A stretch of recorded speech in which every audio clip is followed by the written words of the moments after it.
Mesdames, Messieurs, bonsoir. Bienvenue à cette nouvelle édition de Scène de Presse, votre plateforme de débat, toujours à l'affût de l'actu, pour vous décoder toutes les clés de l'info qu'il vous faut. C'est notre 354e rendez-vous en vitrine dans cette édition de Scène de Presse. Administration pénitentiaire, les prisons camerounaises débordent. Plus de 26 000 personnes sont détenues pour une capacité cumulée de 17 000 places dans les 78 prisons ouvertes au Cameroun. Les causes sont connues entre lenteur judiciaire et inflation des affaires pénales. Le ministère de la Justice a décidé de regarder la vérité en face pour explorer les solutions. Scène de Presse prolonge les réflexions au menu de la réunion annuelle des chefs des cours d'appel et des délégués régionaux de l'administration pénitentiaire, réunion en fin de semaine à Yaoundé. Agriculture de deuxième génération, la bonne semence du plan national d'investissement agricole du Cameroun évaluée à 3 500 milliards de francs CFA. La conférence de mobilisation des dernières ressources organisée en début de semaine à Yaoundé a permis de se frotter les mains en ajoutant 1333 milliards à une cagnotte déjà provisionnée de 2000 milliards de francs CFA. L'enjeu est vital, développer les filières de production et accélérer la croissance du Cameroun. Mesdames et messieurs, merci de nous recevoir pour cette nouvelle édition de Scène de Presse. Retrouvez vos rubriques habituelles, la revue de presse, le portrait de la semaine, le zooming sur l'actu, le manioc, une tubercule qui peut sécréter jusqu'à 40 produits dérivés et le focus du soir, le ministre de l'Agriculture et du Développement rural, Essimi Meigné. Et n'oubliez pas en fin d'émission la primeur de l'info dans les unes du lundi. Mais je vous suggère tout d'abord de découvrir nos invités du soir, mise en scène par Gisèle Onguene.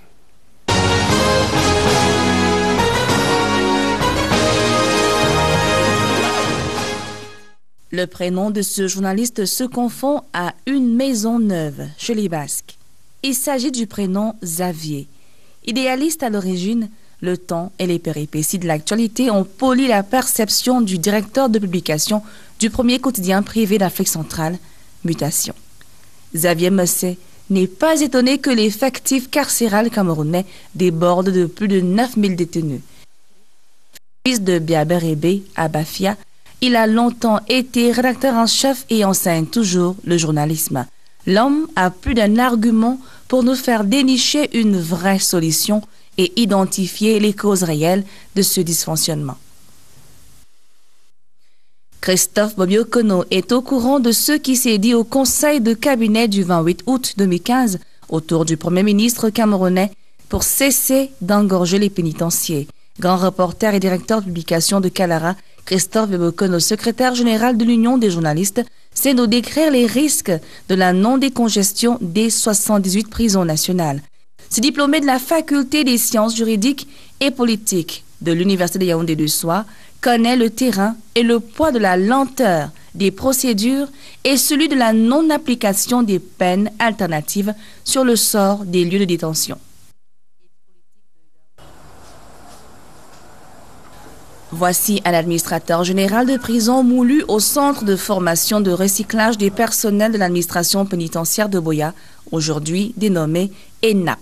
Ovalze, autrefois régisseur des prisons de Mbalmayo, de Bertois, des Bolva, de Bafoussam, de Ngaoundéré de Douala, n'ignore absolument rien de la promiscuité, de l'inconfort, ni de la vétusté ou de l'obsolescence qui a provoqué l'incendie de la prison vieille de 80 ans de Newbel dans le littoral. Son expertise d'administrateur pénitentiaire depuis janvier 2007 pourrait nous éclairer sur les réalités et les exigences en milieu carcéral. Cet homme, aujourd'hui directeur des affaires pénales et des grâces, s'appelle Amadou Soulé. Il y a peu, il occupait les fonctions de directeur des professions judiciaires. Ce n'est surtout pas lui, cet ancien procureur de la République près les tribunaux de première instance de Douala-Bonanjo et de grande instance du Vouri, qui viendra crier sur ce plateau combien l'État est dépassé par les événements. Par contre, il est prêt à nous rappeler que le gouvernement compte sur l'aide de la coopération internationale pour réhabiliter et agrandir la dizaine de prisons centrales fonctionnelles, les autres 47 principales et secondaires, puis continuer d'ériger une demi-douzaine de nouvelles prisons. Amadou Soulé est un pur produit de l'ENAM. Nous avons pour le moment enregistré 5 morts. Nous présentons au nom du chef de l'État, au nom du couple présidentiel, des condoléances plus attestées, des kamikazes s'est précipité certainement pour aller se positionner dans les marchés pour pouvoir donc commettre leur forfait. Donc, cet inspecteur a certainement dû s'en apercevoir et il a pu les intercepter, mais il a dû payer de sa vie. Nous magnifions cet acte-là, c'est un héros. Donc, je voudrais également ici féliciter les forces de défense et de sécurité, mais également les comités de vigilance. Ces kamikazes n'ont pas pu atteindre leurs objectifs. À chaque fois, ils ont été stoppés net par les forces de défense, les comités de vigilance. N'eût été cette vigilance accrue, le bilan aurait pu être très très lourd. Aujourd'hui, cette nébuleuse est en perte de vitesse, elle est pratiquement en désarroi, elle agit, disons, comme un pétard mouillé, et ceci, c'est grâce à l'action conjuguée des forces de maintien d'ordre, des forces de défense et de sécurité, mais également des comités de vigilance qui ont répondu à l'appel du chef de l'État qui a demandé à chacun, notamment au comité de vigilance, de cultiver la vigilance, notamment de dénoncer et d'informer à temps. Je crois que cette leçon a été retenue et depuis un certain temps, nous constatons sur le terrain des actes positifs. Je voudrais tout simplement demander aux uns aux autres de ne pas baisser la garde, de mettre le pied sur l'accélérateur pour enfin nous puissions en finir, en découdre avec cette nébuleuse qui bat de l'aile. La victoire est au bout du tunnel. Je voudrais que tout simplement que chacun puisse apporter sa contribution pour le coup de grâce qui sera asséné à la tête de cette nébuleuse agonisante. Nous allons tout droit vers les fêtes de Tabaski. Il est donc urgent que nous doublions encore de vigilance, que les mesures prises soient appliquées dans toute sa dimension et tout doit être mis en œuvre pour les anéantir complètement, les mettre hors d'état de nuit.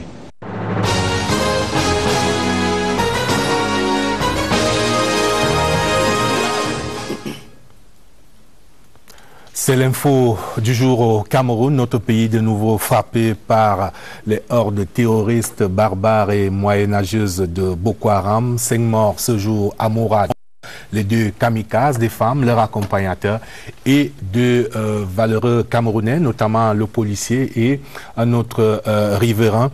Et de cette journée à Mora, on retient quand même quelques mots-clés. Christophe Bobiokono, bonsoir. Bonsoir. On retient quelques mots-clés, notamment le courage, le sens du professionnalisme jusqu'au sacrifice suprême de ce policier qui n'a pas hésité à intercepter les kamikazes qui se dirigeaient manifestement vers le marché pour faire un véritable carnage. Et grâce à cette intervention d'un policier qui les a interceptés, on a évité un bilan encore plus lourd. Tout à fait. Et je crois qu'il n'y a pas de mots plus justes que ceux exprimés par le gouverneur de la région, dans la mesure quand un compatriote peut offrir sa vie pour préserver celle des autres, celle de ses concitoyens. C'est un acte à magnifier, comme il a dit. Et nous, tous les citoyens camerounais, nous associons à ce gouverneur de région pour saluer cet acte et surtout relever ce courage dont font montre nos concitoyens avec en avant-poste les forces de défense nationale. Et même les citoyens ordinaires, c'était déjà le cas dimanche dernier à Kolofata où 2 membres du comité de vigilance étaient quasiment aussi offerts en holocauste, quasiment pour préserver des vies humaines. Xavier Messé, bonsoir. Bonsoir, Nérové. J'imagine que ce sujet qui préoccupe tous les Camerounais fera l'un des titres de mutation. Oui, tout à fait, tout à fait. Ça fera l'un des titres de demain. Vous savez, c'est une tournure de la guerre que Boko Haram a livrée au Cameroun. On ne s'y attendait pas. Et on se disait qu'une fois Boko Haram démantelé dans ses bases, on allait immédiatement retourner à la paix. Donc c'est une phase surprise, c'est une évolution surprise et qui, parce qu'eux ils se sont préparés, n'est-ce pas, à ces attaques kamikazes, le temps qu'il y ait des réajustements du côté camerounais, du côté des autorités, avec une sensibilisation comme que le gouverneur est en train de préconiser et qui a déjà porté d'ailleurs ses fruits. Il n'y a pas de raison que d'ici quelque temps on en vienne à bout. Les personnes qui sont manipulées pour pouvoir faire sauter leurs engins, une fois qu'on ira identifier, quand on a identifié ce poche et qu'on aura sensibilisé par une éducation forte et suivie, nous pensons que ce sont des comportements qui vont progressivement disparaître. On salue la mémoire de ses compatriotes, le courage de ces forces de défense et de sécurité de manière générale, mais aussi les populations membres des différents comités de vigilance et un Cameroun debout, uni, solidaire face à ces hordes terroristes et moyenâgeuses de Boko Haram. Il y a lieu donc de noter que les dimanches et jours de marché sont plus que jamais considérés comme des zones à haut risque en cette région de l'extrême nord et on sait pouvoir compter sur les uns et les autres pour rester aux aguets. Nous reviendrons forcément sur les développements de cette actualité et voici la deuxième une de scène de presse, la surpopulation carcérale au Cameroun avec des chiffres qui sont sans appel. On va les voir dans un tableau. Je vous en donne ainsi quelques chiffres. 26 702 détenus pour 17 000 places. C'est donc le chiffre cumulé dans les prisons au Cameroun. Sur 88 prisons créées, 68 sont ouvertes. Et pour illustrer cette surpopulation carcérale, 3 prisons. La prison centrale de Kondengui qui abrite 4234 détenus pour une capacité de 1500 places seulement. La prison de Nubel qui était en feu le week-end dernier qui loge 3150 détenus pour une capacité de 960 places. Dernière illustration, la prison de Marois, 1360 détenus pour une capacité de 350 places. Et il y a d'autres chiffres que nous donnerons au fur et à mesure du développement de cette émission. Kesobo, vous avez couvert la conférence des chefs de cour d'appel et des délégués de l'administration pénitentiaire. On constate à la lecture de diverses interventions qu'il n'y a pas eu de langue de bois ou encore moins de langue de soie au ministère de la Justice, pas de faux fuyants. On a décidé de regarder cette vérité en face. On l'a regardé en face, mais c'était loin des regards des journalistes et loin des objectifs de la caméra. Nous avons été là à la cérémonie de clôture, puis à la cérémonie de clôture, toute l'équipe des reporters qui devaient couvrir l'événement. Mais on a essayé d'écouter aux portes et d'interroger celles des personnes qui étaient là. Effectivement, il y a eu un diagnostic, j'allais dire d'ensemble, mais qui avait été déjà précédé par un travail fait par les procureurs généraux eux-mêmes, parce que dans la salle, on a pu voir qu'il y avait un document qui cumulait, j'allais dire, les analyses faites par les passaient aux magistrats et des solutions qu'ils ont proposées. Et je crois que c'est au canevas qui a eu et on a débouché des participants à la réunion, des recommandations. Et il faut dire la première fois que les cours d'appel se retrouvaient en compagnie des délégués régionaux de l'administration pénale. Ils ont là sont chargés de juger, de condamner, donc d'envoyer des justiciables en prison, et les autres qui gèrent l'enceinte, qui gèrent l'enceinte. Donc, il y a eu des regards croisés, donc c'est en commun de l'intelligence pour essayer de trouver des solutions. Avant d'aborder les solutions, ça a vu une fois de plus que donc, le directeur des affaires et des grâces, Amadou Doulé, bonsoir. Bonsoir, merci beaucoup. Parmi les causes avancées, compris par les États, donc ce qu'il appelle lui-même la disproportion sur le nombre de magistrats, le nombre de juridictions, saisi le nombre d'affaires pénales, le nombre de prisons ouvertes, et j'en oublie. Vous en connaissez d'autres? Effectivement, il faut que je relève avant de me pencher véritablement sur ces causes-là, que la suppression carcérale résulte de l'application de la loi. Il faut savoir que et l'article du Code de procédure pénale permet au procureur de la République de mandat de détention provisoire en cas de flagrant délit. Il permet de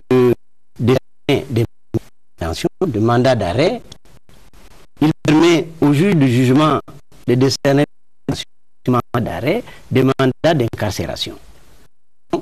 C'est en appliquant ces dispositions légales que les magistrats sont amenés à décider de la détention d'un certain nombre de personnes présentées à eux.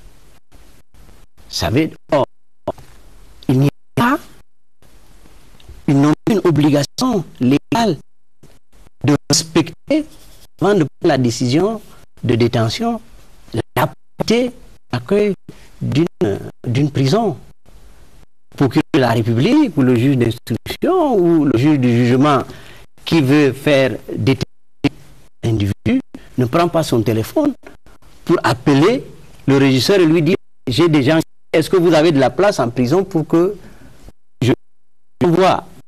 Alors, sauf que, monsieur le directeur, les 2 tiers au moins sont en détention provisoire du fait de procédures qui s'allongent à l'infini et les langues judiciaires sont indexées. Justement, nous avons, au départ, je vous avais dit que j'allais parler des causes. La principale cause, c'est d'abord qu'il y a une insuffisance numérique des prisons. 88 prisons créées, 18 ouvertes. Voilà. Et quand nous avons les prisons qui existent, elles ont une faible capacité d'accueil. Vous avez remarqué que dans un certain, au niveau de la prison centrale de Kondengui, la capacité d'accueil, c'est 1500 places, mais il y a 4234 détenus. À la prison de Newbel, il y a 900 places pour 3150 détenus. À la prison de Maroua, il y a une capacité de 350 places pour 1360 détenus. Ça veut donc dire que la surpopulation est le résultat de cela. C'est-à-dire qu'on se retrouve dans une situation où la place, l'accueil, la possibilité d'accueil de prison ne peut pas permettre de voir l'ensemble des détenus que nous avons. Monsieur le directeur, les audiences, habeas corpus, et j'en passe. Donc, cette insuffisance structurelle qui est liée également à l'insuffisance du matériel peut justifier les lenteurs judiciaires. Mais également, il y a les lourdeurs dans le cadre de la procédure. On va revenir sur la procédure. Xavier, monsieur, bonsoir. Bonsoir, bonsoir, Aimé Robert. Ça vous convainc les causes avancées par le directeur des affaires pénales? Pas du tout. Monsieur, c'est tout à fait normal. Entre ce qu'il dit et la réalité, il a touché des vrais problèmes, il a préconisé une solution. On va revenir sur les solutions. Ils ont exploré les solutions, on va revenir sur les solutions en deuxième partie. Il constate, c'est-à-dire que ce qui intéresse les Camerounais, ce n'est pas augmenter les établissements pénitentiaires comme on augmenterait les salles de classe dans des villes, parce que la population d'enfants et de jeunes croît rapidement. Pour un détournement, on va vous jeter en prison. Là encore, c'est normal que quand on a commis des fautes, monsieur Soulé l'a dit, c'est la loi qui a mis en place tout ce dispositif. Mais le véritable problème, c'est que vous l'avez souligné dans votre introduction, il y a des détentions préventives qui ne peuvent pas se justifier. Il y a des renvois permanents, les renvois sont devenus le comportement permanent des juges. On renvoie pour une virgule, pour un rien, on renvoie. Alors du coup, et comme il a souligné, le procureur ne va pas prendre son téléphone pour appeler s'il y a une place à Newbel ou à Kondengui, mais toujours est-il qu'il faut que les juges modifient leur comportement qui consiste pour un rien envoyer des gens en prison. Et ensuite, il y a des moments où on envoie des gens en prison et on commence à chercher les motifs pour lesquels ils doivent être. En attendant, ces détentions préventives augmente la population carcérale, et puis c'est là qu'il est question. Alors, vous réagissez sur la responsabilité des juges, que vous avez éludé tout à l'heure. Je vous ai relancé sur le sujet à plusieurs reprises. Cette tendance à renvoyer indéfiniment. Je ne dis pas, hein, j'aurais trahi mon but si je vous laissais penser que les acteurs même, dans le rendu de la décision, n'ont aucune responsabilité dans les lenteurs judiciaires. Les lenteurs judiciaires se retrouvent dans la maison justice. Elles sont le travail de la maison justice. J'ai essayé tout simplement au départ de vous montrer le cas dans lequel, n'est-ce pas, les magistrats travaillent, qui peut donc justifier qu'à certains moments, il y ait de lenteur judiciaire. Il y a, par exemple, dans le cadre même du rendu de la justice, il y a le respect d'un formalisme. Il y a des règles qu'il faut respecter. Et dans le respect de ces règles-là, il peut arriver qu'il y ait de lenteur. Parce que vous avez la procédure, par exemple, actuellement, nous utilisons la procédure accusatoire. Ça signifie qu'il faudra entendre des témoins, qu'il faut citer.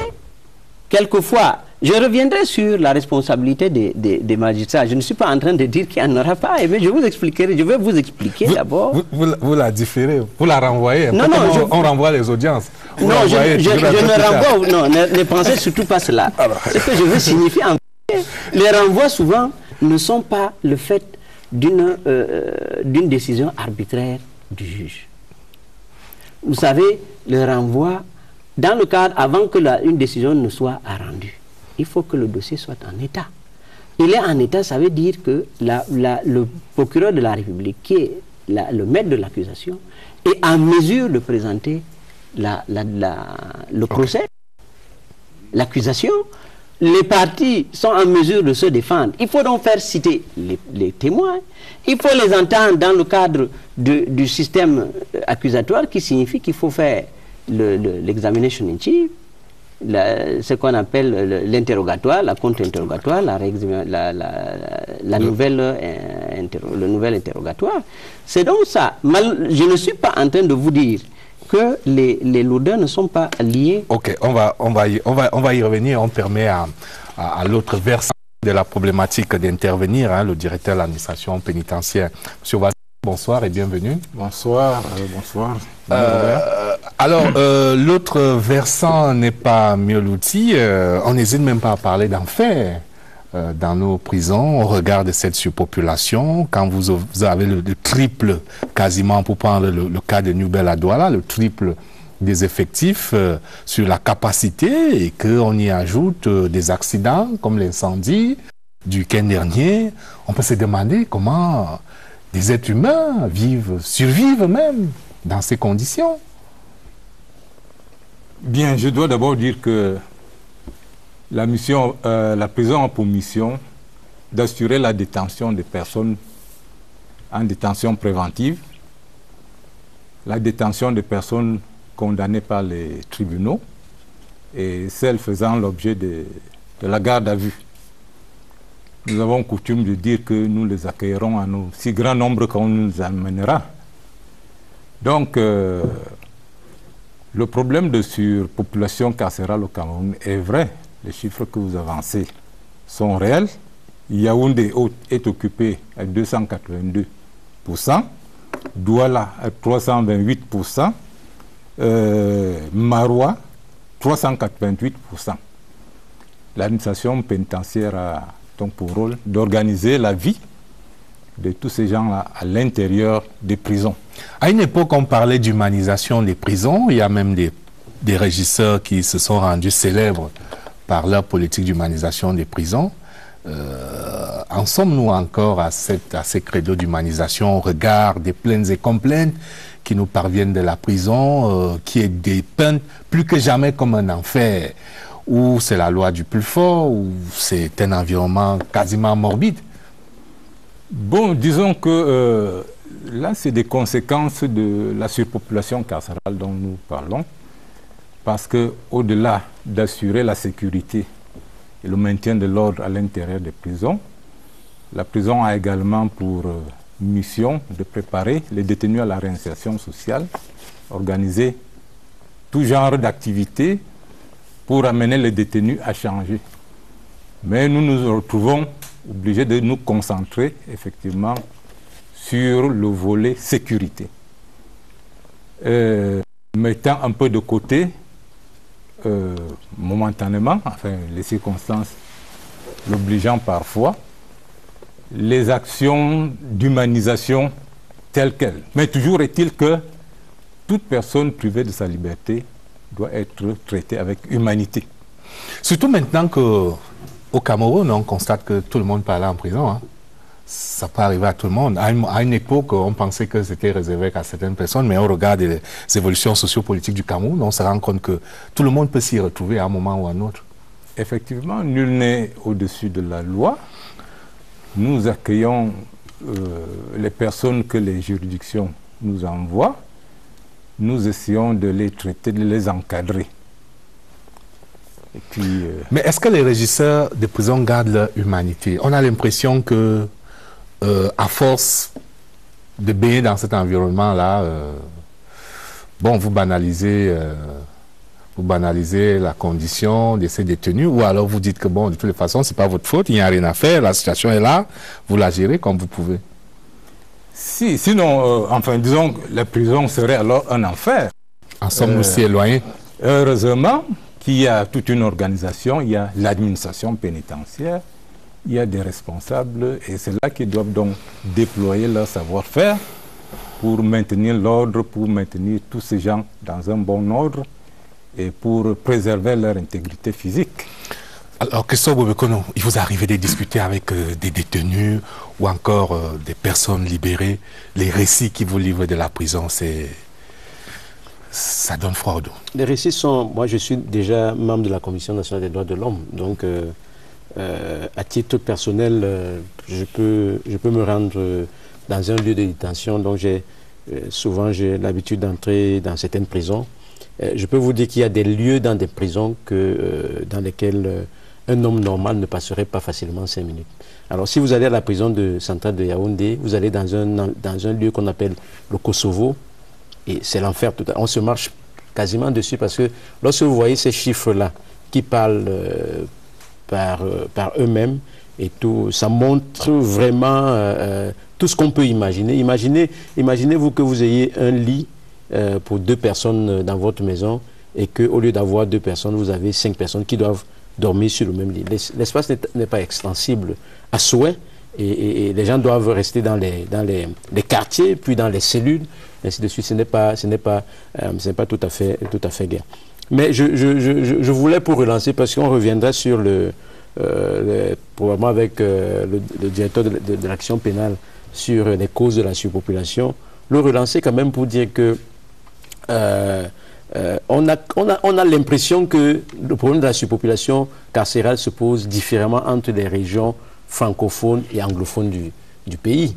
Donc tout, j'allais dire, le hit parade des pénitenciers les plus surpeuplés se trouve dans la zone francophone, et ça semble poser le problème de l'interprétation même du code de procédure pénale, qui prévoit quand même des conditions dans lesquelles certains justiciables peuvent être poursuivis libres, peuvent bénéficier d'un certain nombre de libertés, et il semble que les juges francophones ne semblent pas beaucoup appliquer cela.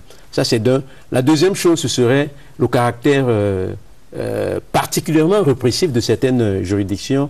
J'ai cru entendre que le tribunal de grande instance de Yaoundé se permet de placer 9 personnes sur 10 reçues dans le cadre d'une enquête criminelle. Et tout ça, c'est, je pense, c'est une cause humaine. L'interprétation de la loi, j'allais dire l'inclinaison à envoyer systématiquement en prison. Je crois que c'est des sujets qu'il faudrait aborder.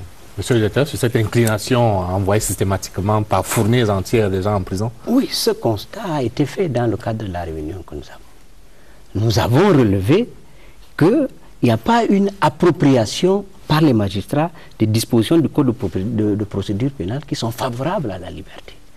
Parce qu'à la réalité, notre code de procédure pénale pose comme principe que la liberté doit être le principe et la détention l'exception. Il dit mais à la pratique, mais justement, je suis en train d'arriver. Il dit qu'en matière correctionnelle, lorsque la personne qui est poursuivie présente un domicile connu, il ne doit pas être placé. Et pourtant, certainement, on trouve des personnes détenues en matière, dans le cadre de poursuites en matière correctionnelle. Il a parlé tout à l'heure du tribunal de grande instance de Foundi.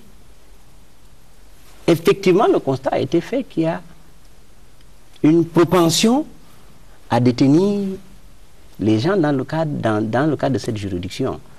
Certes, l'explication qu'on a pu donner, c'est que nous sommes en matière devant le tribunal de grande instance, nous sommes en matière criminelle. Il s'agit des faits graves pour lesquels il est difficile de laisser libre parce que les faits, la population camerounaise elle-même n'est pas préparée. C'est peut-être l'intérêt de faire la corrélation entre la partie d'expression française et la partie d'expression anglaise. Dans la partie d'expression anglaise, les gens sont habitués à l'application du système du Bel. Le Camerounais ordinaire dans la partie d'expression française ne conçoit pas que pour un assassinat, par exemple, on puisse laisser quelqu'un libre.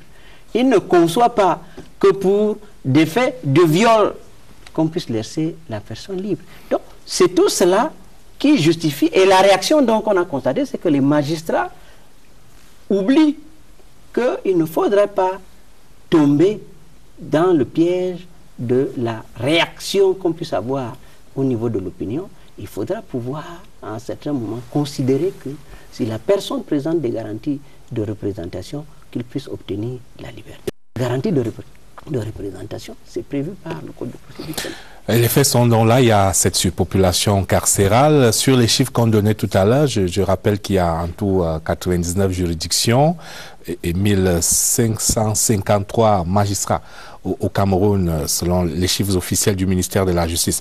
Messieurs, je vous propose de regarder la revue de presse avant de revenir pour explorer les solutions, comment on sort de cet engorgement. La revue de presse, c'est une signature de Daniel Menanga.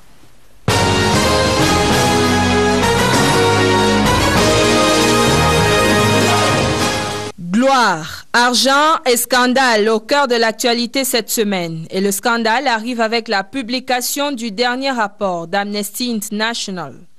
Cameroun Tribune du vendredi 18 septembre s'ouvre avec les prétendues violations des droits de l'homme mais propose le démenti du gouvernement en page 2. À cet effet, le quotidien national bilingue propose l'intégralité du point de presse du ministre de la Communication. En bref, le porte-parole du gouvernement refute fermement les allégations de l'organisation non gouvernementale au sujet d'abus qu'auraient commis des militaires camerounais engagés dans la lutte contre le terrorisme. Mutation du 18 septembre voit à travers le rapport de 80 pages de l'ONG Amnesty International une déclaration de guerre faite au Cameroun. Le journal des Xavier Messet met aussi en avant l'accusation des militaires dans le rapport publié le 16 septembre dernier. Mutation nous confie que le jour de la publication du document, les hommes de médias ont signifié leurs interrogations au directeur régional Afrique de l'Ouest et central d'Amnesty International. Le quotidien Rose en vient même à s'interroger sur le sens du rapport publié dans un contexte de guerre contre un groupe terroriste qui bafoue énormément les droits de l'homme. Et les droits de ces hommes ne sont pas du tout bafoués. Cameroun Tribune du jeudi 17 propose le décret du chef de l'État portant rémunération et avantages des maires. En pages 7 et 9 du quotidien national bilingue, toutes les modalités de rémunération des délégués du gouvernement, des maires et de leurs adjoints. Les maires recevront désormais 250 000 francs CFA tous les mois, peut-on lire en substance dans le numéro de Cameroun Tribune. Mutation du jeudi 17 septembre analyse le décret et explique que les salaires des maires sont supportés par la dotation générale de la décentralisation inscrite dans le budget de l'État. Gloire perdue ce vendredi 18 avec la défaite des Lions indomptables. Elles ont perdu leur couronne en finale des 11e Jeux africains de Brazzaville. 0 but contre 1 face au Ghana. Cameroun Tribune du vendredi 18 n'y voyait pourtant qu'un remake des Jeux africains de Maputo, d'où les Lions sont sortis championnes. Chez les Lions, Eto'o, bientôt de retour, info ou intox. Le titre s'affiche à l'ouverture de Mutation du jeudi 17. Le quotidien annonce que le sociétaire d'Antalya Sport a réussi le début de sa saison. 5 buts en 4 matchs. Le journal des Xavier Messé consacre toute une page au goleador camerounais.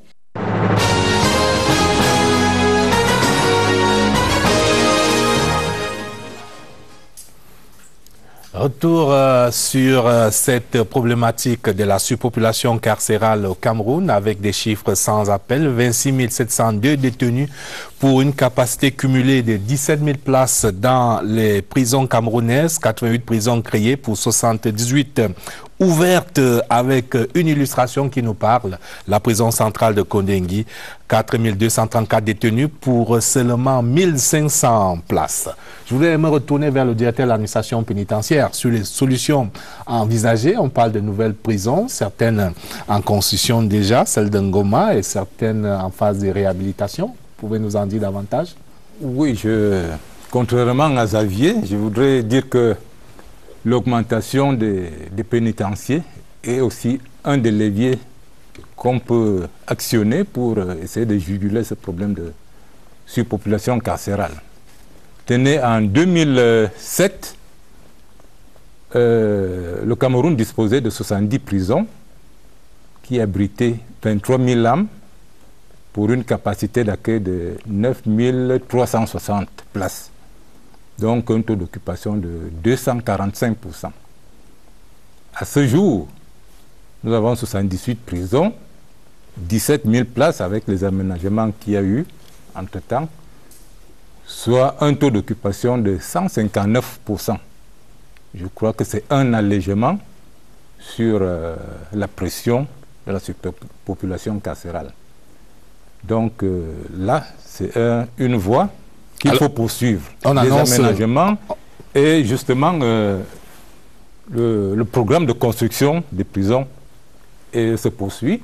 À quelle échéance aurons-nous de nouvelles prisons prêtes à l'emploi, on va dire? La prison centrale de Ngoma, qui a en fait un complexe pénitentiaire de 5000 places et qui a démarré.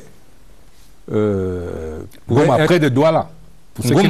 Ngoma, près de Douala, oui, pourrait être livré dans 3 ans, puisque en 2018.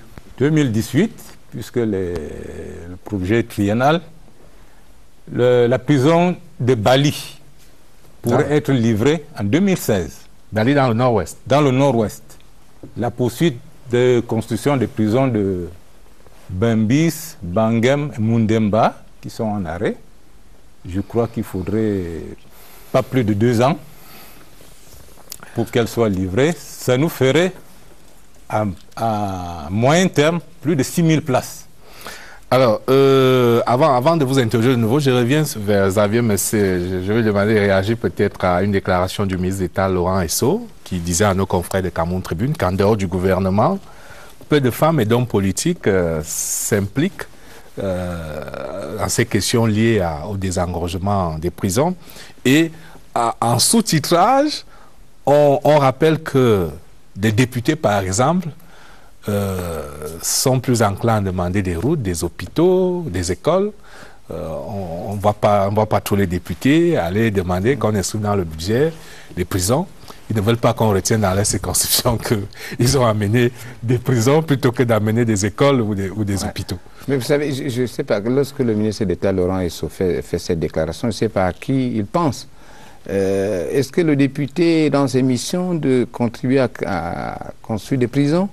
Est-ce que les ministres, lui qui est ministre, il serait dans son rôle de contribuer à financer la construction d'une prison? Je crois que c'est... Non, pas pour construire, mais on voit les députés faire le plaidoyer pour qu'il y ait davantage d'écoles, davantage d'hôpitaux, oui, mais on ne les voit pas beaucoup Robert, faire des plaidoyers pour qu'il y ait davantage de prisons. La prison, c'est un segment tout à fait particulier dans la vie d'un pays. C'est-à-dire, on estime que si on devrait arriver à un niveau zéro de prison, c'est un rêve qu'aucun pays n'atteindrait, ce serait l'idéal de ne pas avoir de prison, c'est-à-dire avoir une population nationale qui se comporte très bien, qui respecte les lois. Mais comme les gens continuent de voler. Okay. Alors maintenant, malheureusement, les gens, pour des raisons diverses, continuent de voler, continuent de poser des actes qui sont condamnables et ils vont malheureusement aller en prison. Mais le fait d'aller en prison ne fait pas de vous moins qu'un être humain. C'est-à-dire il y a toujours ce côté humain qui reste et qui doit rester. Et ça, c'est l'administration pénitentiaire qui a le rôle, qui a l'obligation même, n'est-ce pas, de veiller à cela. Donc, les députés ne posent pas le problème de construction d'accords, mais il faudrait que l'administration pense que le fait d'écarter un individu de la société pour le mettre un peu à l'abri des nuisances, afin qu'il nuise la société, il reste en lui tous les droits humains. Alors si vous allez à la prison de Nouvelle, pour ne citer que celle-là, mais je ne sais pas si vous êtes rendu là-bas, et c'est des conditions indescriptibles, voire imaginez, Christophe Obiokono le disait tout à l'heure, imaginez qu'un être humain peut y passer un jour, un seul jour, c'est incroyable. C'est-à-dire vous voyez des gens qui sont à la limite dans des conditions animales, pas plus. À Douala. À Douala ou à Yaoundé. Tergiverser sur l'humanisation de ces prisons, on ne demande pas, comme on a l'habitude de dire ailleurs, qu'il faut des prisons à 4 étoiles, autrement tout le monde aimerait y aller vivre, mais demander tout simplement à humaniser, n'est-ce pas, les conditions de vie, ce n'est pas trop demander à une administration. Que le ministre de la Justice veuille impliquer d'autres personnes que l'administration centrale, je crois que c'est un peu une fuite en avant. C'est entendu. Christophe Obiokono. Oui. Bon, alors, mais j'allais vous interroger quand même sur l'optique de désengorgement des prisons de Yaoundé, notamment, on parle d'un transfèrement des détenus à Yoko, par exemple, et même si ça pose d'autres problèmes, parce qu'on transfère les détenus, mais après, il faut que les parents aillent leur rendre visite, en attendant qu'on bitume la route de Yoko, ça va être pas évident. Donc, ce ne sont pas des lieux de concentration qu'on va quand même créer. Et moi, je ne souscris pas du tout à cette manière de voir qui consiste toujours à mettre en avant les moyens matériels, les moyens financiers de mettre en avant pour expliquer les difficultés qu'on a à gérer ces problèmes-là. Je pense que le diagnostic a été fait, en tout cas, mes sources me laissent entendre que les régisseurs de prison sont tenus responsables de ne pas, eux aussi, activer des mécanismes qui sont prévus pour diminuer le nombre des détenus. Par exemple, il est prévu la liberté conditionnelle pour des personnes qui ont déjà consommé voilà, plus de la moitié, souvent les 2/3 de leur peine. Il est prévu que les régisseurs fassent des procédures pour que le chef de l'État prenne des décrets pour remettre en liberté ces personnes-là, celles qui se comportent bien, qui donnent des garanties qu'elles ont appris de leur séjour en prison. Or, dans les villes de Douala et de Yaoundé, dans les prisons centrales de Douala et de Yaoundé qui ont le plus gros effectif, on témoigne que il n'y a eu aucune demande de ce type-là. Donc ça interpelle encore une fois la ressource humaine qui doit activer les choses. De même, comme j'ai la parole, je profite pour rebondir sur quelque chose qui a été dit par le directeur de l'action pénale. Tout par rapport à la différence d'attitude entre les magistrats anglophones et francophones. Moi, j'observe, puisque je passe tout mon temps au palais de justice, que lorsque souvent les dossiers sont transmis au juge ou bien des prévenus sont présentés au juge d'instruction, en réalité, on les place directement sous mandat de détention provisoire sans avoir même examiné la raison pour laquelle les gens se trouvent là. L'attitude est différente, en tout cas les témoignages que j'ai, c'est que l'attitude est différente dans les zones anglophones où il y a un vrai débat entre le mise en cause, son avocat et le juge d'instruction pour savoir si les conditions sont réunies pour que la personne soit en liberté, en liberté ou non. Donc ce n'est pas une... Je ne pense pas que la raison qui tient à dire que on aurait peur que les populations réagissent mal au fait que un assassin... Pour vous, elle est insuffisante. Pour moi, ce sont des raisons qui sont... Permettez d'abord au directeur de l'administration pénitentiaire de réagir parce que par rapport à la libération conditionnelle, le texte d'avant 92, le régime pénitentiaire de 1974, faisait effectivement mention de la possibilité pour un régisseur de se prononcer, de faire un rapport par rapport à la libération conditionnelle. Le code de procédure pénale le dit aussi. Bon, maintenant... 691. Oui, le régime pénitentiaire que nous utilisons a élagué cette possibilité. Elle n'existe plus.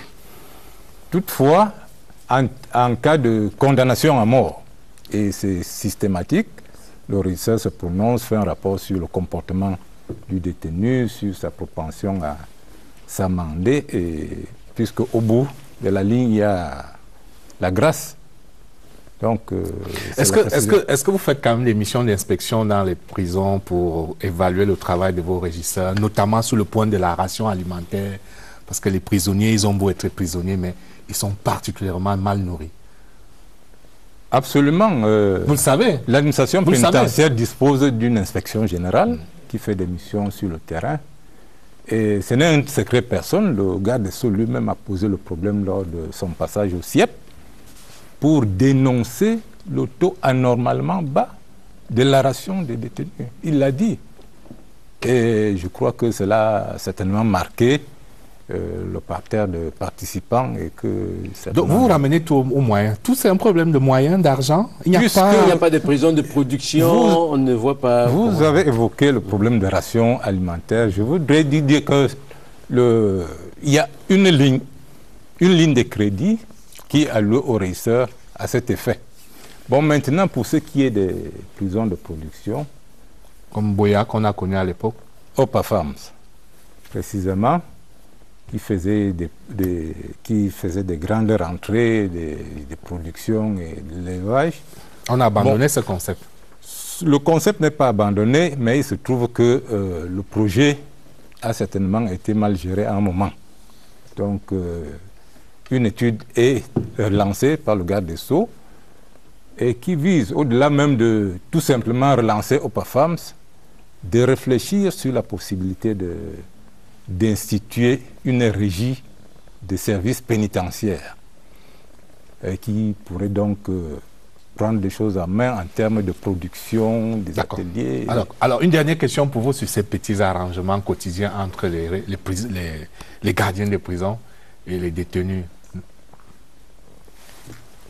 Bon, une fois de plus, je vais dire que ce dysfonctionnement est une conséquence de la surpopulation carcérale. Parce que quoi? Le détenu souhaite avoir certaines facilités. Ne parlons même pas du détenu. Les visiteurs qui arrivent, parce que c'est là que se pose le problème. Les visiteurs qui arrivent ne peuvent pas attendre, ne veulent pas attendre. Ils souhaitent aller rapidement rencontrer leurs parents. Alors ils passent à la caisse et puis donc les gardiens de prison... Je ne peux pas l'affirmer, mais je sais qu'ils perturbent le service de la prison. Ils perturbent par des espèces sonnantes et trébuchantes. Ça, je ne peux pas l'affirmer, mais ce que nous constatons, aller à la prison centrale de Yaoundé, le jour des visites, les dimanches notamment, vous allez voir comment... Les parents arrivent, ils veulent prendre le premier rang, ils veulent être les premiers servis. Alors, monsieur le directeur des affaires pénales, le Christophe Biokono, tout à l'heure, a indexé une fois de plus les magistrats, mais là, nous explorons les solutions. Il y a un certain nombre de solutions que vous avez envisagées au cours de ce forum. Effectivement, après avoir analysé les causes, il était tout simplement indiqué que nous puissions, n'est-ce pas, proposer des solutions. Il y a eu des solutions que nous pensons pouvoir mettre en œuvre immédiatement. Exemple? Nous avons parlé tout à l'heure du recours sans discernement à la détention provisoire. Les dispositions du Code de procédure pénale permettent que l'on puisse poursuivre libre, avec ou sans garantie. La garantie, ça peut être la présentation d'une caution, c'est-à-dire un individu, des individus qui peuvent donc prendre, s'engager de représenter la personne. Parce que la réalité de la détention, c'est qu'on veut que la personne qui est poursuivie puisse être devant le juge le moment voulu. Donc, on peut également permettre à la personne d'être poursuivie libre, pourvu qu'il paye un cautionnement. Voilà. Donc, il est question immédiatement pour les chefs de cour de tenir des séminaires régionaux à l'endroit des magistrats de leur ressort, pour leur permettre, pour leur demander, pour les inviter à s'approprier les dispositions du Code pénal, justement favorables aux poursuites libres. Il est également question de veiller à un règlement dans un délai raisonnable des procédures pénales, notamment celles dans lesquelles il y a des détenus.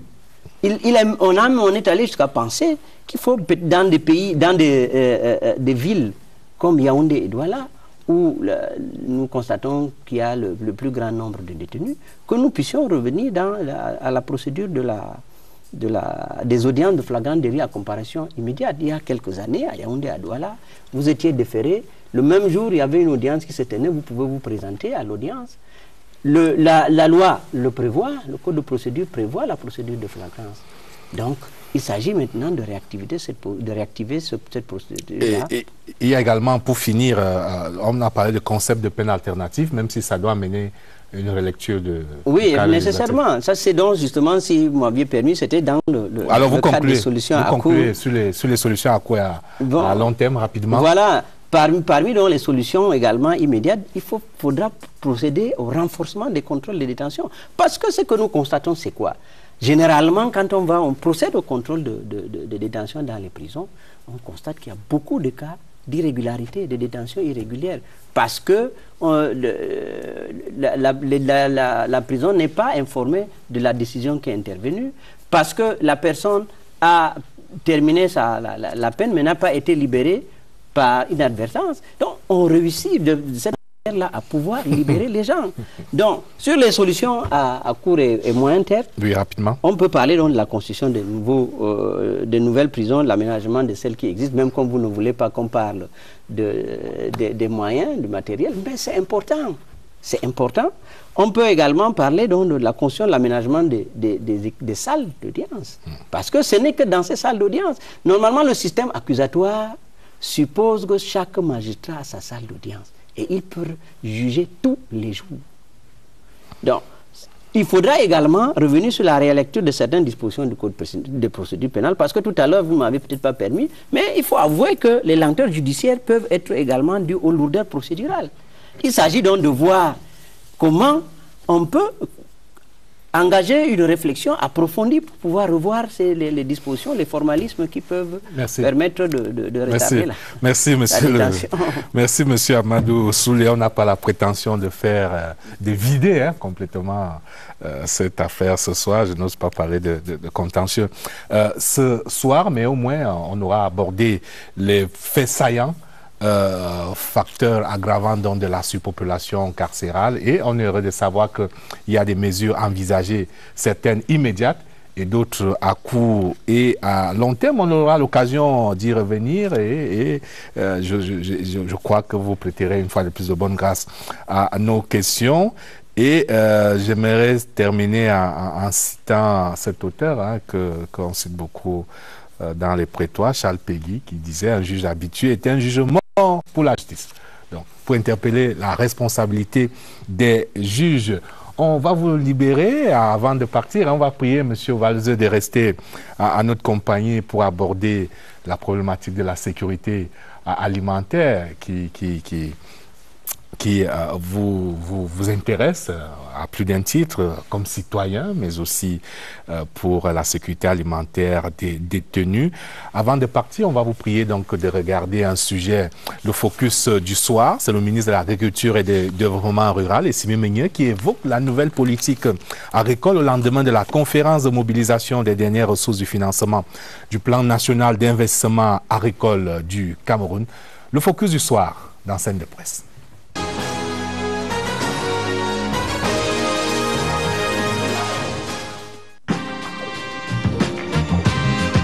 Nous allons engager progressivement la modernisation de l'agriculture du Cameroun. Et pour cela, il y a plusieurs piliers qu'il faut maîtriser. Donc, il y a le pilier des semences de qualité. Il faut continuer à produire de la bonne semence. Il y a le pilier des infrastructures routières, notamment l'eau et l'électricité dans les bassins de production. Si nous voulons passer à l'industrialisation, il faudrait que non seulement il y ait des routes, mais qu'il y ait de l'électricité pour que ceux qui veulent transformer les produits du cru aient effectivement l'énergie nécessaire. Il y a le besoin de pousser la mécanisation. Le machinisme agricole reste un domaine où nous devons faire beaucoup d'efforts. Il faut non seulement avoir des tracteurs, mais des tracteurs suffisamment adaptés à notre sol, suffisamment adaptés à nos besoins de production.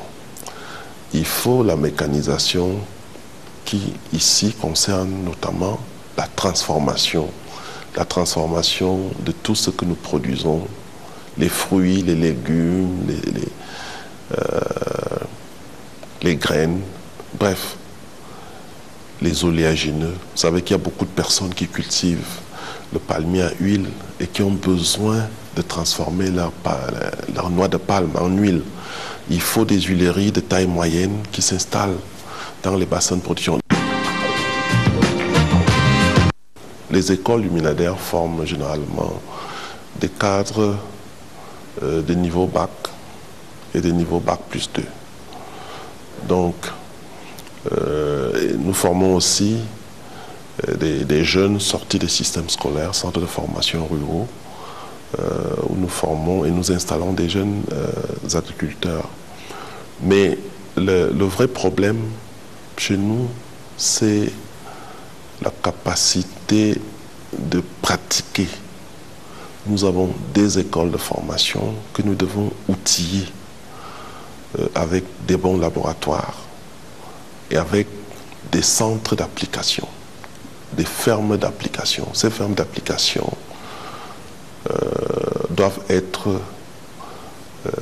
installées, établies et mises en œuvre, parce que c'est dans ces fermes d'application que les jeunes que nous formons vont d'abord se faire la main avant qu'on les envoie sur le terrain. Le Cameroun, aussi grand qu'il est, a un seul lycée technique agricole en construction. Il n'y a que les écoles du Minader aujourd'hui qui fonctionnent. Nous sommes en retard.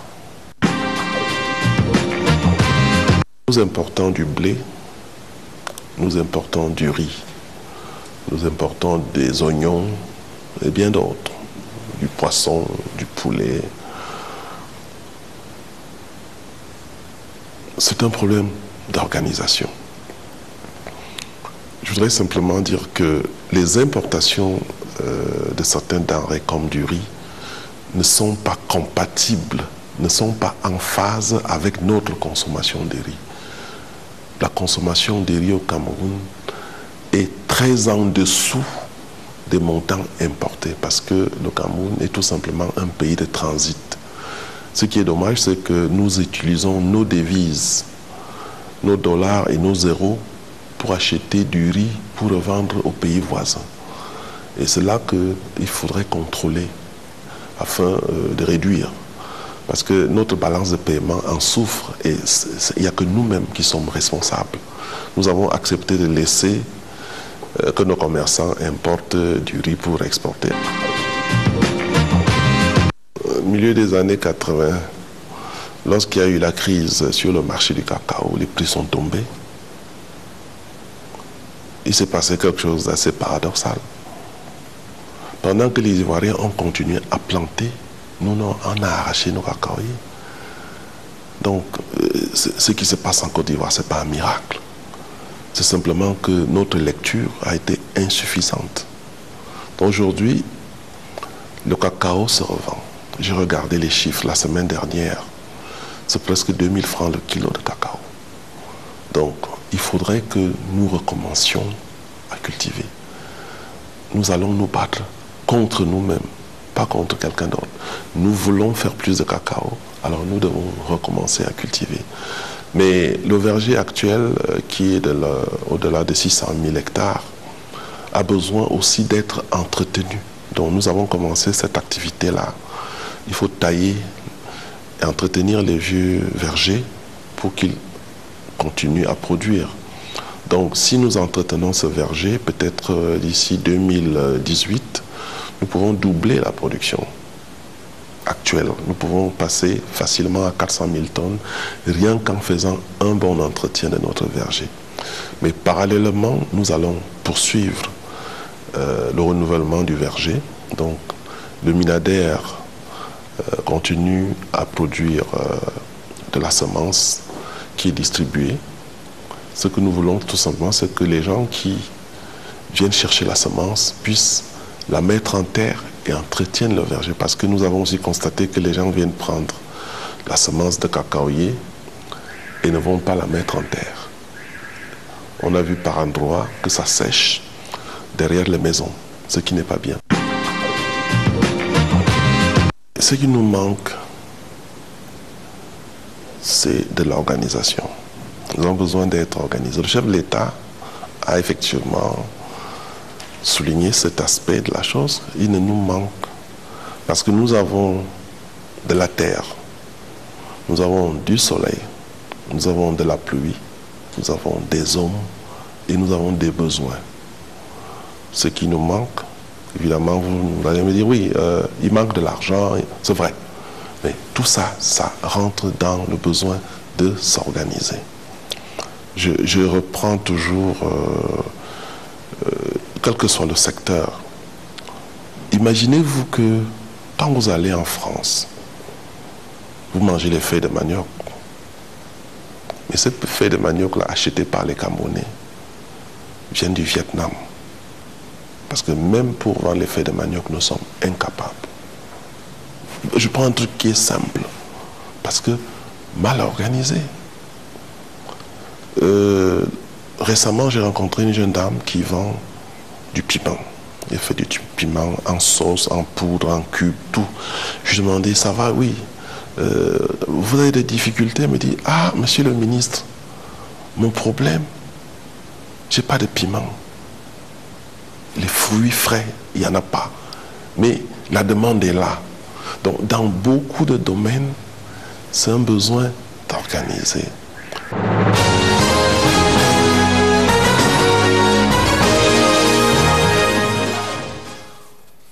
L'agriculture camerounaise et les sillons du futur, c'est la dernière une de Scène de Presse. Et pour aborder ce sujet, nous avons le plaisir d'accueillir une dame, André-Caroline Mbandi. Bonsoir madame. Bonsoir, Robert. Vous êtes ingénieur agroéconomiste, conseiller technique au ministère de l'Agriculture et du Développement rural. Vous avez notamment été avant, il y a quelques années, point focal du Minader dans l'équipe des SRP qui a conduit le Cameroun vers l'atteinte de son point d'achèvement. Il devait donc nous conduire vers la prospérité. Et aujourd'hui, on reparle plus que jamais d'agriculture comme pilier de la croissance du Cameroun.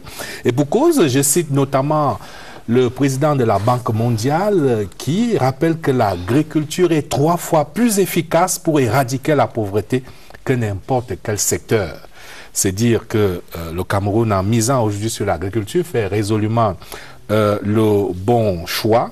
Et nous avons en ce moment, Madame le conseiller technique, un instrument, le Programme national d'investissement agricole du Cameroun, dont on mobilisa encore cette semaine les financements additionnels qui visent à développer plus que jamais les filières de production. Oui, Monsieur Bina, nous avons tenu la conférence de mobilisation des fonds pour le plan national d'investissement agricole lundi et mardi dernier. Nous avions un gap de financement de près de 1500 milliards à couvrir. Nous en avons récolté un peu plus de 1300. Il reste encore à mobiliser des fonds parce que, je dois vous le dire, l'État est le premier contributeur. Il a mobilisé des fonds. Les partenaires extérieurs, les partenaires au développement en ont mobilisé, mais il reste le secteur privé national qui ne s'est pas encore prononcé. Il reste les organisations de producteurs, les petits paysans, qui ne se sont pas encore prononcés, pas parce qu'ils sont réticents, mais je me dis, ils ne voient pas encore très clair. Si vous permettez que je parle un peu du monde des affaires, le JICAM, avec qui on a engagé un programme, un patron, une plantation. Ils ont des problèmes parce que jusqu'à présent, ils ne peuvent pas avoir véritablement accès au foncier comme il le faut. Parce que l'accès au foncier, ce n'est pas seulement qu'on vous attribue une parcelle de terre. L'accès au foncier, c'est qu'on viabilise. Qu'on viabilise là où vous irez produire. C'est qu'on y apporte de l'énergie, en plus des routes, qu'on y apporte d'autres infrastructures qui vous permettront d'y aller, de produire, de vous y établir, de conserver vos productions, de les transformer. Donc, s'il n'y a pas d'énergie, s'il n'y a pas certaines choses, ces programmes tardent à commencer. Et c'est pour cela, peut-être, que les patrons ne se sont pas encore prononcés. La diaspora également, elle a déjà été sensibilisée. Il y a certains qui viennent déjà créer des plantations. Je suis en contact avec plusieurs qui passent par le ministre et puis on les aide à mettre en place leurs exploitations qu'ils suivent de loin avec des membres de la famille qui suivent de près. L'agriculture qui est donc selon la Banque mondiale le secteur le plus efficace pour éradiquer la pauvreté, 3 fois plus efficace que n'importe quel secteur. Et Christophe Bobiokono, le Cameroun est un pays béni des dieux avec toutes les potentialités, toutes les ressources, les terres arables, et tout ce que l'on peut imaginer, et pourtant qui continue d'importer massivement des denrées alimentaires alors même que nous avons le potentiel pour être exportateur net des produits agricoles.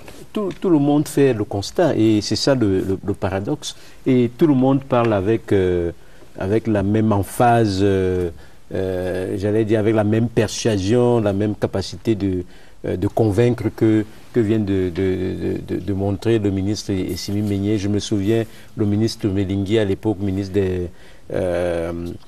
délégué chargé du budget, l'actuel ministre du Commerce que j'ai rencontré, avec qui j'ai parfois parlé de ces questions-là, vous parlez de l'organisation des filières et tout, mais on a l'impression qu'on est condamné à en parler comme, j'allais dire, de manière purement théorique. Madame le conseiller technique vient de le dire tout à l'heure. Est-ce que c'est bien d'avoir des projets, mais je crois qu'il faudrait avoir un calendrier, j'allais dire un calendrier, une stratégie qui permet effectivement de lancer effectivement tous les projets qu'on peut lancer dans le domaine de l'agriculture. Lorsqu'on parle de l'accès au foncier, qui pourrait créer des problèmes demain, puisqu'il y a des gens qui accaparent des terres, 400 hectares, ainsi de suite. Mais ce n'est pas l'objet du débat. Si vous créez une plantation alors que vous ne pouvez pas sortir, votre production, c'est un problème. Vous savez que nos planteurs, j'allais dire traditionnels, éprouvent déjà d'énormes problèmes. Moi, je suis originaire d'une zone où on cultive beaucoup le cacao. Et il y a un village particulier qu'on appelle Tobagne, qui est sur les flancs des montagnes et où le cacao produit jusqu'aux racines. Mais parfois, je peux vous dire que les populations, lorsqu'elles ont récolté, le cacao finit parfois par pourrir. Donc, il y a même une question de mettre en place de vraies stratégies, parce qu'il faut dépasser, je crois, les discours qu'on a. Je parlais avec le conseiller technique tout à l'heure de la possibilité d'avoir des semences pour... le ministre parlait tout à l'heure du cacao qui se vend très bien, alors qu'on sait que nos chercheurs ont mis sur pied des espèces qui produisent vite, 3 ans, et dans des zones de savane. Et Dieu seul sait si nos savanes, si nos terres sont, j'allais dire, sont riches, et ainsi de suite. Mais souvent, l'accès à tout cela qui est à disposition est difficile. Donc, je crois, à mon avis, que ce qui pose problème à notre pays, c'est une véritable stratégie et qu'on pourrait respecter à la lettre en fixant les objectifs qu'on doit atteindre étape par étape. C'est entendu. La stratégie. La stratégie, elle existe. Si vous voulez un document, il est là. Le PNIA, pour lequel on a mobilisé des fonds, c'est le plan d'action de mise en œuvre de la stratégie de développement du secteur rural qui existe. Donc le temps n'est plus aux stratégies, comment on va faire, le temps est à l'action. Nous sommes déjà au champ, nous sommes dans la plantation. Les semences, nous les produisons déjà et nous les faisons produire également. La route, vous savez, ce n'est pas l'affaire du Minader en tant que tel. C'est l'affaire de l'État. Et c'est pour cela que, dans le cadre du plan national d'investissement agricole, la plus grosse part des fonds qui ont été mobilisés vont aller aux infrastructures.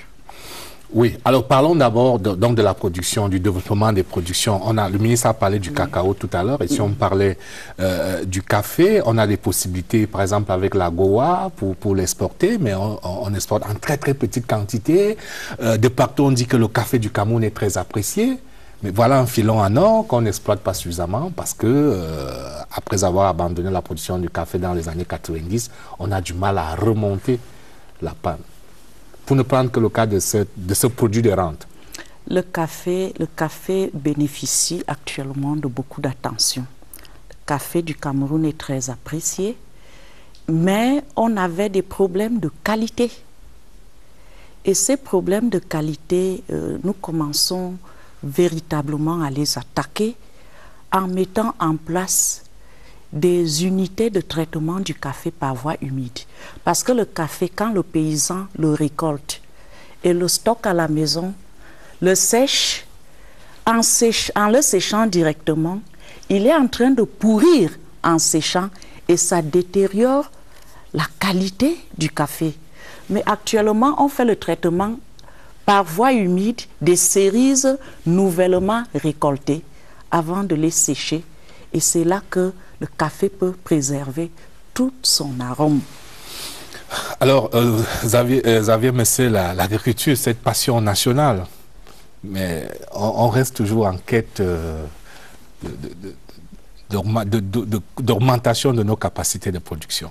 Oui, vous savez, tous les pays qui sont grands aujourd'hui, notamment les États-Unis, ont commencé par l'agriculture.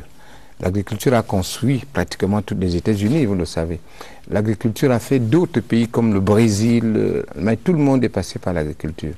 Et nous avons là une balise d'exemples, de modèles que nous avons mis beaucoup de temps pour appliquer au Cameroun. Vous savez, en écoutant le ministre Simi Meïé tout à l'heure, en écoutant son conseil technique, cela me rappelle un tout petit peu le discours que j'ai écouté de M.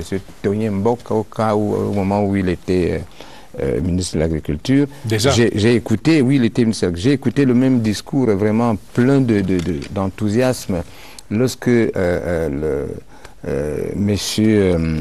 Kodok était ministre de l'Agriculture. C'est quand même, Christophe Bekono l'a dit aujourd'hui, qu'en écoutant les personnalités politiques développer des programmes, il n'y a aucune contestation. On attend que... Mais ce qui nous semble dommage, c'est que c'est les mêmes discours, les mêmes dispositions qu'on a écoutées. Maintenant, le véritable problème, c'est lequel? On va se lancer, le ministre l'a dit tout à l'heure, dans l'agriculture de deuxième génération, mais il faut se poser la question. Pourquoi on a déraciné les cacaoyères? Pourquoi on a déraciné les caféières? C'est ça d'abord le problème. Pourquoi on en est arrivé là? Bon, alors maintenant, est-ce qu'on a constaté ce problème? Est-ce qu'on l'a résolu avant de relancer la production de cacao? Le ministre n'est pas dans son rôle de faire des plantations de cacao, ni de café. Si la population qui a déraciné les plants il y a quelques années n'adhère pas, on a beau concocter des programmes, des agropoles, des bassins de production, ça, on n'aboutira à rien. En 2008, vous savez, lorsque il y a eu cette vague de contestation un peu partout en Afrique, des pays comme le Sénégal qui avait été frappé par le même problème, et le Mali, 8 mois après, 12 mois après, ont commencé à nous vendre le riz. Ils ont commencé à nous vendre le riz et j'ai vu des comptoirs du riz sénégalais à Douala, un peu partout. Nous avons pris péniblement le temps de commencer à produire. Pourtant, le riz, c'est une production qu'on peut produire dans beaucoup de zones au Cameroun. On peut le produire à l'extrême nord, on peut le produire dans la plaine de Sanchou, on peut le produire dans l'Ondé, on peut le produire partout. Alors maintenant, il faudrait que le ministre de l'Agriculture et son équipe s'interroge d'abord pour le désintérêt des populations dans l'agriculture et ensuite, quand on a identifié des raisons pour lesquelles cette population a déserté les plantations, on commence à trouver des solutions. Et après, parce qu'on ne pourra jamais faire fonctionner les bassins de production, les agropoles avec les fonctionnaires du ministère, c'est avec la population. C'est entendu.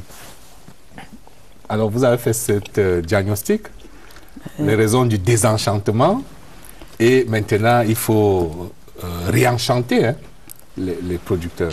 Nous savons pourquoi les gens ont arraché leur café. Nous savons que quand il y a eu la crise, une crise internationale, les produits de base ont baissé, ça ne donnait plus rien. Les gens ont arraché.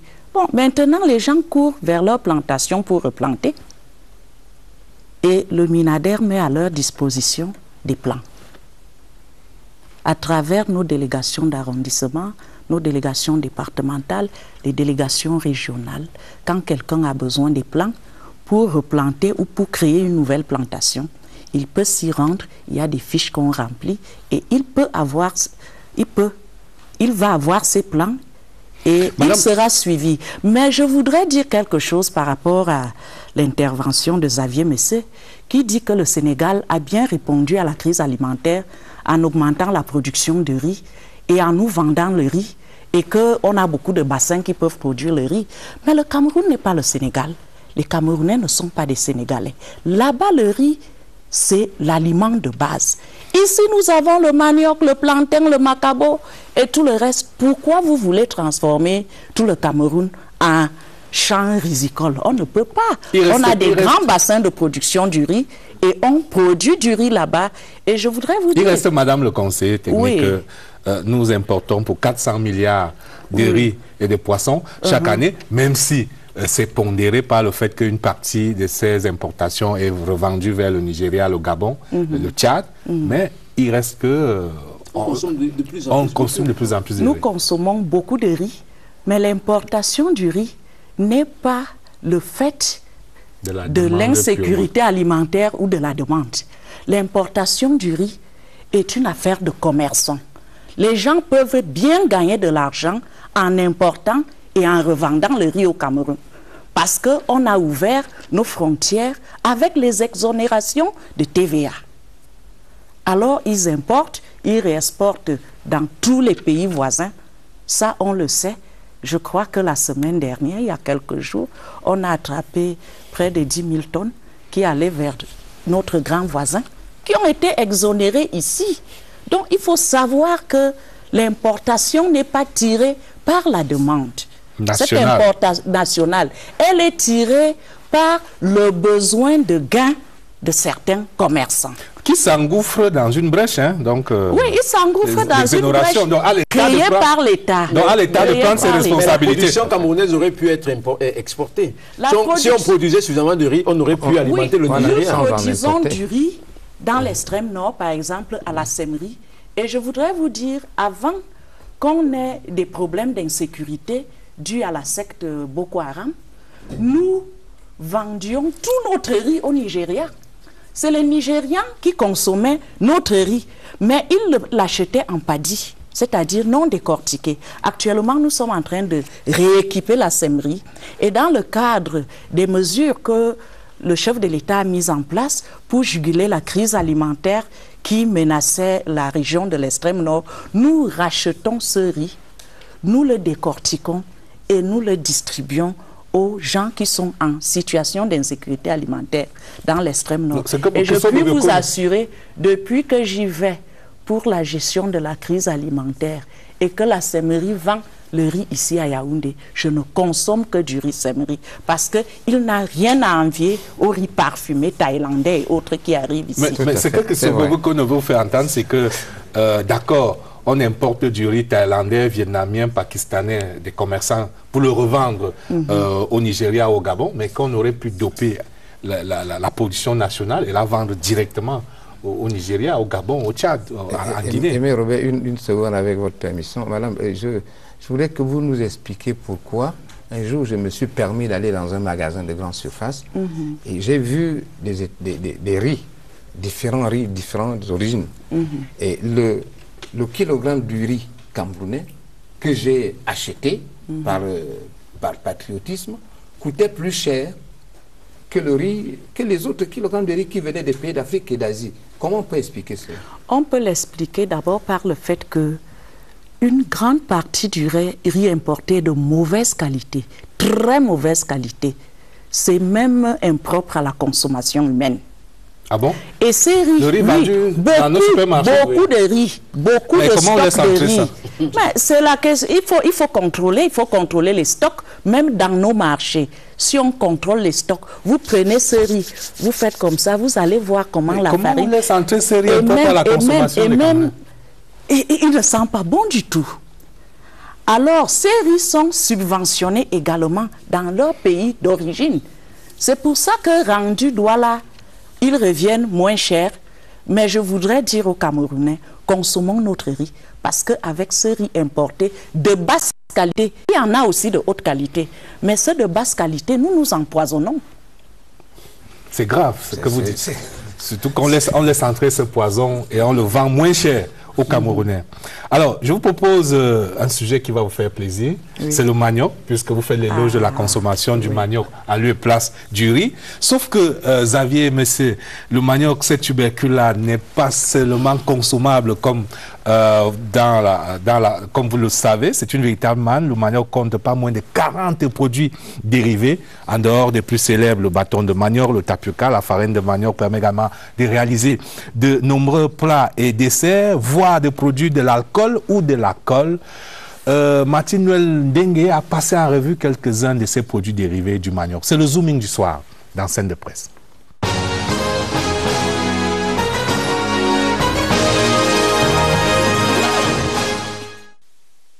Voici notre cher manioc tel qu'on le connaît. Un tubercule très souvent cuit à la vapeur pour accompagner certains mets. Le bâton de manioc et le tapioca en sont les produits dérivés les plus connus. Pourtant, il existe une quarantaine. L'alcool, la colle à papier, les pâtes alimentaires à base de farine de manioc, entre autres. Ces dernières ont même récemment fait l'objet d'une soirée de dégustation à Yaoundé. Ces pâtes alimentaires étaient alors accompagnées de pain, de gâteaux, de pizzas et de desserts, tous à base de farine de manioc. On s'est essayé au dessert avec la même farine de manioc. On a essayé des cookies avec des pépites de chocolat. Et puis, on a fait des crêpes à la farine de manioc. Là, vous allez déguster une petite salade de fruits avec une sémoule de manioc en dessous. Et pour terminer, on a fait des beignets de manioc de genoux. Qui aurait pu imaginer tout ceci il y a peu? Ces produits dérivés du manioc ne sont malheureusement pas encore disponibles dans la grande consommation. Le ministère de l'Agriculture, à travers le projet d'investissement et de développement des marchés agricoles PIDMA, met en place des stratégies afin de développer la filière manioc, une véritable manne. Le ministère a maîtrisé le problème des semences variétales. Nous avons maîtrisé la demande. Et pour une agriculture de seconde génération commercialement durable, nous avons mettre en place les unités de transformation. Nous avons pris des partenariats, nous avons commencé à développer des petites unités en termes d'essais pour la farine de haute qualité qui va servir pour les boulangers, qui va servir également à faire des pâtes alimentaires gluten-free pour des populations qui sont exposées aux maladies comme le diabète. Vous voyez donc que le marché est assez énorme. Et le ministère va signer d'ici la fin du mois d'octobre un cadre de partenariat avec l'école polytechnique de Yaoundé, qui va être leader dans la mise en place avec le génie mécanique pour que les jeunes Camerounais très bien formés puissent commencer à faire des équipements de transformation en respectant les normes internationales, parce que non seulement les produits camerounais vont être vendus au Cameroun, mais nous avons une niche assez importante sur le marché régional et international en termes de farine de bonne qualité. De quoi susciter des ambitions chez tous ceux qui hésitaient encore à se lancer dans l'agriculture, mais également chez ceux qui avaient déjà cédé leurs espaces cultivables aux bananes plantains, aux palmiers à huile ou encore au cacao, dit plus rentable.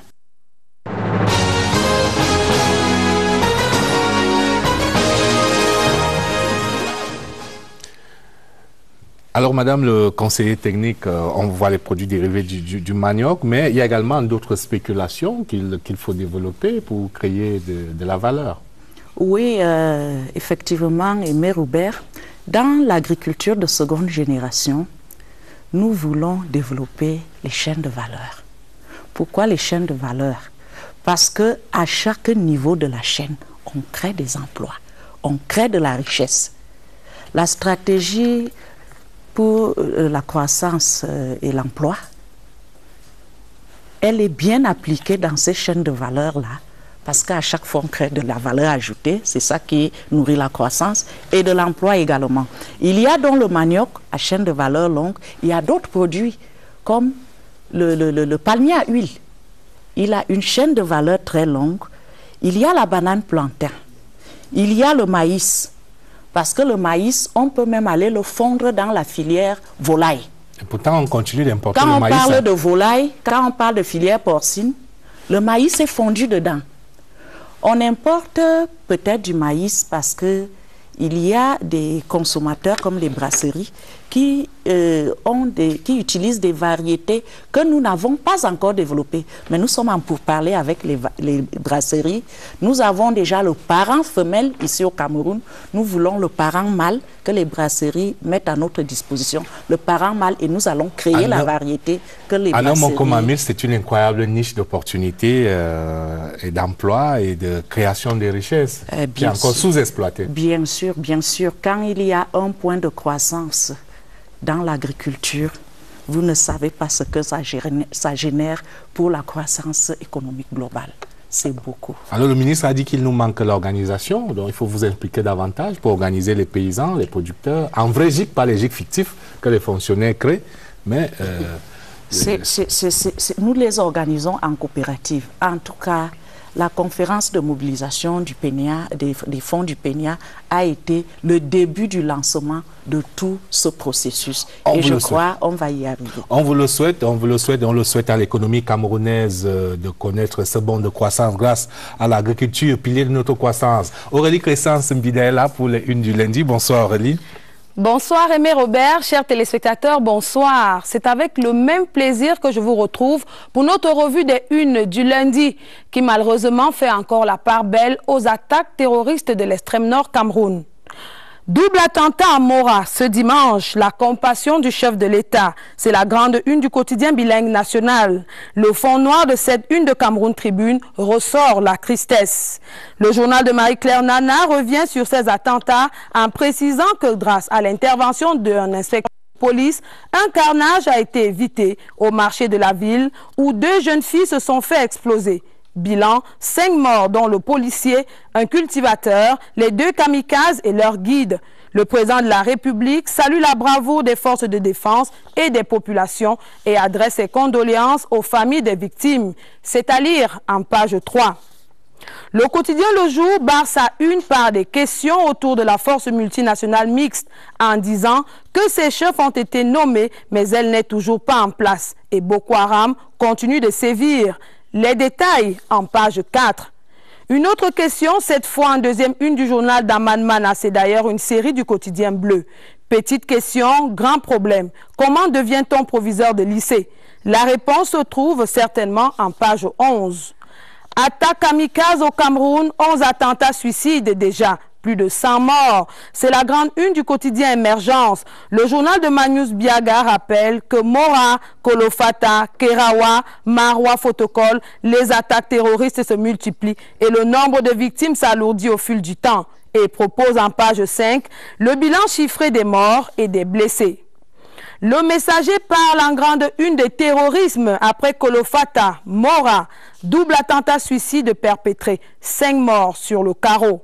En pied de une du journal de Feupus Ndjawe, arrestation de Bikoko Sipa et compagnie, le SDF dénonce un acte rétrograde et propose en page 3 Yoshua aussi, le premier vice-président du Social Democratic Front, qui exige leur libération sans condition et fustige l'arbitraire.